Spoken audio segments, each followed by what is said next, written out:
மருத்துவர் மற்றும் சூத்திரங்கள் 108 வரிசையில் நாம் பலவிதமான நோய்களுக்கு தீர்வுகளை தற்போது பார்த்து வருகிறோம்.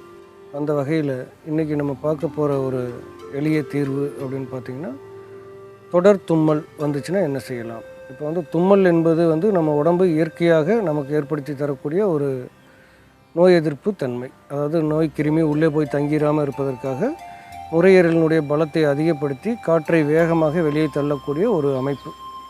அதை திரும்ப திரும்ப தன்னிச்சையாக தானாக நடந்து கொண்டு இருந்துச்சு அப்படின்னா அது ஒரு நோயாக மாறுகிறது.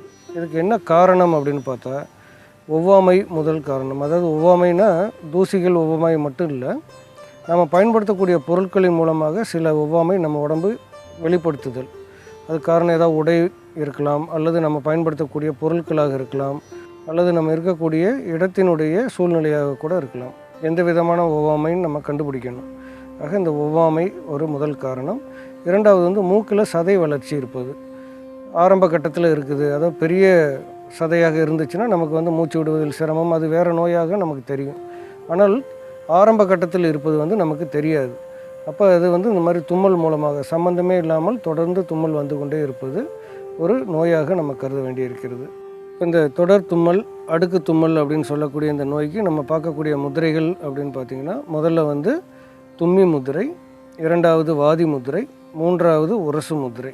இப்போ இந்த 3 முதிரைகளையுமே நீங்கள் தனிப்பட்ட முறையில் நான் உங்களுக்கு பல குறிப்புகளை கொடுத்துருப்போம். ஆனால் இப்போ நம்ம இந்த ஒரு நோய்க்கான தீர்வு அப்படின்னு ஆராய்ச்சியில் வரும்போது அடுத்தடுத்து செய்யக்கூடிய இந்த முதிரைகள் வேறு விதமான பலன்களை தரக்கூடியது அப்படின்னு கண்டுபிடிச்சிருக்கிறோம். அந்த வகையில் இந்த கூட்டு முதிரைகள் என்பது ஒரு நோய்க்கான தீர்வாக உங்கள் முன்னாடி கொண்டு வந்திருக்கிறோம். எனவே பழைய குறிப்புகளையும் இப்போ நம்ம சொல்ல போகிறதையும் நீங்கள் குழப்பிக்கொள்ளாமல் தனித்தனியாக குறிப்பிட்டு கொள்ளுங்கள்.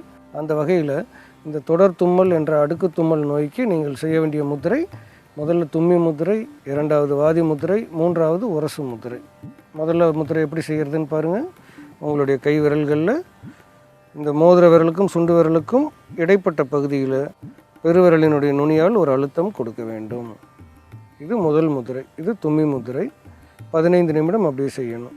இரண்டாவது பார்த்திங்கன்னா, உங்களுடைய ஆள்காட்டி விரலினுடைய பக்கவாட்டில் முதல் கோடு இருக்கும் பாருங்கள், அந்த முதல் கோட்டில் பெருவிரலினுடைய நுனியை கொண்டு அப்படி வைக்கணும். மற்ற 3 விரல்களையும் நேராக வைத்திருக்க வேண்டும். இந்த மாதிரி இப்படி நேராக வச்சுருக்கணும். பாருங்கள் எப்படி வைக்கிறேன்னு பாருங்கள். இந்த மாதிரி வச்சு பக்கவாட்டில் இருக்கக்கூடிய அந்த கோடு முடிகிற இடத்துல உங்களுடைய பெருவிரல் நுனி தொடணும். இது கொஞ்சம் நுணுக்கமாக நீங்கள் கவனித்து செஞ்சிங்கன்னா உடனடி பலன் கிடைக்கும். இந்த முதிரைக்கு பேர் வாதி முதிரை. இது 15 நிமிடம் செய்ய வேண்டும். அடுத்து மூன்றாவது முதிரை உரசு முதிரை.